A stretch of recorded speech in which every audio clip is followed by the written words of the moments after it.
বস্তুনিষ্ঠ ট্রেনিং এবং অভিজ্ঞতা থাকতে হবে। তাহলে যানবাহন সেফ, যাত্রীও সেফ, সেফ পাইলটও সেফ। কিন্তু অতি দুঃখের সাথে আমি চিঠিচারণ করতে চাই,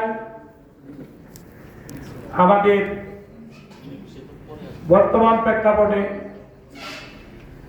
আমরা দেখি দীর্ঘ কর্মক্ষেত্রে বিরতি, অনুপস্থিত সহ এবং স্ব ক্ষেত্রে অতীত অভিজ্ঞতা না থাকার কারণে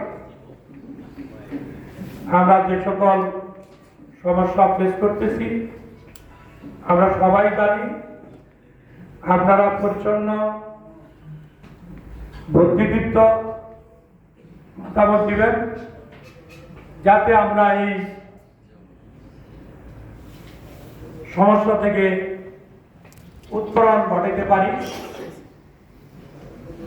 এ কারণে আমি আপনাদেরকে বিরক্ত করেছি, আসার জন্য অনুরোধ করেছি।